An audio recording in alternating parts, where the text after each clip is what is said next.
이스라엘 백성들의 여정이 시내산부터 다시 시작되어 약속의 땅으로 움직이기 시작해 이제는 약속의 땅인 가나안 땅의 남쪽 경계선에 위치한 가데스 바냐 지역에 도달했습니다. 실제적으로 처음부터 이집트 땅에서 느리게 간다고 하여도 몇 달 안에 도착할 정도로 가나안 땅의 거리는 멀지 않은 거리였습니다. 또 훨씬 더 멀리 있는 시내산에서 이제는 정말 그 약속의 땅 코앞에 있는 경계성 앞에 있는 지역에 다다랐기에 하나님의 약속의 땅으로 들어갈 수 있는 순간이 이스라엘 백성 눈앞에 다가온 것입니다. 하지만 그들이 가려는 그 땅에는 이미 그들보다 강한 족속이 살고 있었고, 이스라엘 백성이 그 땅을 차지하기 위해서는 그 땅에서 가나안 족속들과 전쟁하여 그 땅을 정복하여야 했습니다. 그렇기에 자신들보다 강한 민족들을 몰아내고 그 땅으로 들어가기 위해서는 하나님의 약속을, 하나님의 도우심을 전적으로 신뢰하는 믿음이 있어야 하지만 그들에게는 하나님을 신뢰하지 못하는 불신앙이 자리 잡고 있습니다. 신명기서 1장의 말씀을 살펴보면 지금 이 순간 정탐꾼을 보내는 이 일이 이스라엘 백성들이 하나님을 신뢰하지 못함을 보시고 이들의 불신앙을 밖으로 표현되게 하시사 하나님을 신뢰하지 못하는 이들의 불신앙을 고치기 위해 하나님께서 이들에게 가나안 땅으로 정탐꾼을 보내기를 허락한 것입니다. 하지만 오늘 본문 말씀에서는 이스라엘 백성의 이러한 불신앙에도 불구하고 하나님께서는 그의 백성들을 긍휼히 여기시고 그들의 요구대로 정탐을 허락하시고 그들이 직접 그 땅을 목격하게 함으로 하나님의 젖과 꿀이 흐르는 땅으로 인도하시겠다는 그 약속에 대한 확신을 그들에게 주시면서 그들에게 믿음의 성장을 허락하기 위해 이러한 정탐꾼을 보내는 일을 허락하신 것입니다. 오늘 본문 속에서 우리가 얻을 수 있는 교훈은 하나님께서 우리의 불신앙과 영적인 연약함에도 불구하고 우리를 저버리시지 아니한다는 것입니다.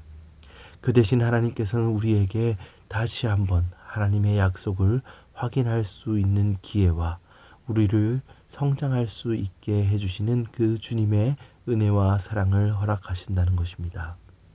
오늘 본문 말씀 2절을 살펴보면 하나님께서는 이스라엘 각 지파 중 한 사람을 택해 정탐하라는 명령을 하시며 그들이 갈 곳을 이스라엘 자손에게 주는 가나안 땅이라고 다시 한번 그들에게 알려주십니다. 오늘 이 정탐을 허락을 명하신 이 명령은 이들의 불신앙을 되돌릴 수 있는 기회요 하나님이 주신 은혜였습니다. 하나님의 말씀에 그들이 귀를 기울이고 신뢰하는 자로서 이 말씀을 듣고 하나님을 향한 불신앙을 하나님을 신뢰할 수 있는 그러한 믿음으로 돌릴 수 있는 기회였다는 것입니다. 하나님께서는 그 백성의 연약함을 모른 채 하거나 그들의 불신앙에 먼저 진노로서 징계하시지 않습니다. 그는 그 사랑하는 백성에게 오래 참으심으로 말씀을 통해 하나님께 돌아올 수 있는 기회를 주심을 우리는 오늘 본문 말씀을 살펴보며 기억해야 합니다. 오늘날 세상의 여러 유혹과 풍파에 하나님을 신뢰하지 못하는 우리에게도 이 하나님의 긍휼하심과 오래 참음은 계속되는 것입니다. 하나님께서는 하나님으로부터 멀어져 가고 있는 그의 백성에게 하나님이 약속하신 구원과 그 끊임없는 사랑을 이스라엘 백성에게 알려주신 것처럼 우리에게도 성령의 역사하심과 하나님의 약속의 말씀을 통해 우리에게 알려주신 것입니다. 오늘 우리의 생활 속에서 하나님의 말씀 가운데 그 말씀을 묵상하며 그의 약속을 다시 한번 우리 심령 가운데 새기며 또 성령의 세밀한 음성을 듣는 것이 우리에게 필요합니다. 묵상의 시간 가운데 그저 말씀을 듣고 흘려버리는 것이 아니라 내 삶 속에서 잃어버린 하나님의 약속과 나의 욕심과 나의 생각에 가려 듣지 못하는 성령의 음성을 내가 원하는 것만 말하고 끝내버리는 기도의 시간이 아닌 하나님 앞에서 조용히 말씀을 묵상하며 듣는 기도를 통해 하나님의 말씀이 우리 가슴 속에 들려야 합니다. 오늘 이 새벽의 시간 가운데 기도와 말씀으로 묵상하며 우리에게 약속하신 하나님의 말씀 속에서 그 하나님의 약속을 우리 가슴 속에 되새기고 하나님의 기도를 통해 성령의 음성을 듣는 우리 모두 성도님이 되시길 주님의 이름으로 소망합니다. 이어지는 말씀에서는 하나님의 은혜와 자비 속에서 허락된 가나안 땅을 정탐하는 각 지파의 대표자들의 이름이 기록되어 있습니다. 이 12명에게 하나님께서는 17절 말씀부터 20절 말씀까지 그 거민의 강함과 약함을 보고 땅의 좋음과 나쁨을 보고 또 그들이 사는 곳의 종류, 성읍의 종류, 즉 진영인지 산성인지를 파악하고 또 마지막으로 그 땅의 실과를 확인하라는 명령을 그들에게 주십니다. 이처럼 하나님께서는 이들에게 자세하고도 직접적으로 그 정탐을 통해 하나님의 약속을 확인시켜 주시고 그들이 하나님의 약속을 붙들며 준비해야 될 것을 그들에게 세세하게 알려주신 것입니다. 하나님께서는 그 백성인 이스라엘 백성들에게 무엇을 살펴야 할지, 어떠한 싸움을 준비해야 할지, 그리고 그곳에 나아가 얻을 것에 대해 그들에게 정탐을 통해 알게 하시어 준비하고 그들의 두려움이 이제는 하나님의 약속을 의지함으로 준비할 수 있는 그러한 믿음의 확신을, 믿음의 여정을 준비하시길 원하셨던 것입니다. 하나님께서는 세상 속에서 약속의 말씀을 바라보고 사는 이들이 흔들릴 때 그들에게 준비할 수 있는 기회와 그러한 자료와 리소스를 주시며 하나님의 말씀을 통해 그들의 믿음 없어 흔들리는 그 모습 속에 있는 자녀들을 붙잡아 주십니다.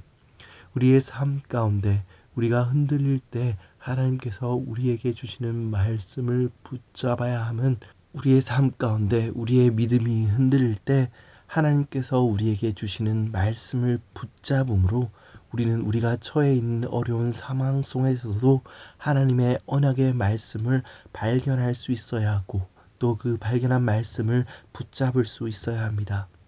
하나님의 말씀을 삶의 구체적인 상황과 선택 가운데 적용하여서 우리의 일상의 조그마한 순간 가운데 하나님의 인도하심을 발견함으로써 우리는 하나님의 약속을 확인하고 우리의 상황과 처해 있는 처지의 모습에 집중하는 것이 아닌 하나님께서 우리를 궁극적으로 인도하실 그 약속의 말씀을 붙잡아야 하고 그 약속의 우리의 시선을 돌려야 하는 것입니다.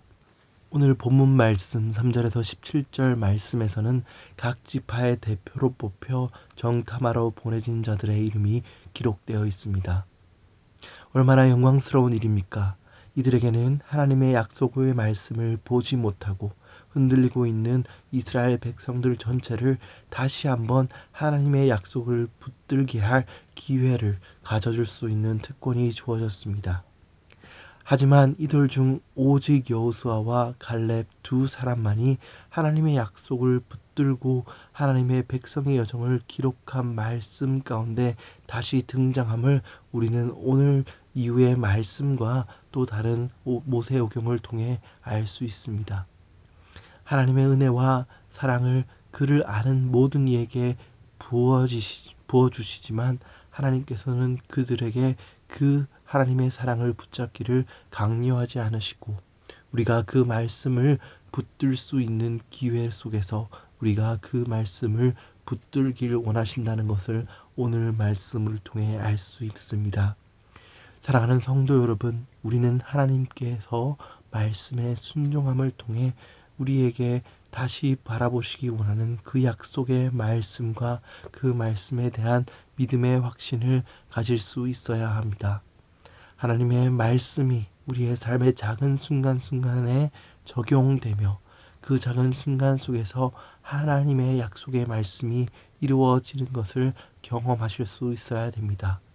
그 경험함을 통해 우리 가운데 주님께서 우리의 삶을 책임지심을 다시 한번 확인하고 그 약속의 말씀을 주님께서 책임져 주심을 붙들기를, 그리고 확신 속에 살아가시기를 서원하는 모든 성도님들 되시길 주님의 이름으로 축원드립니다.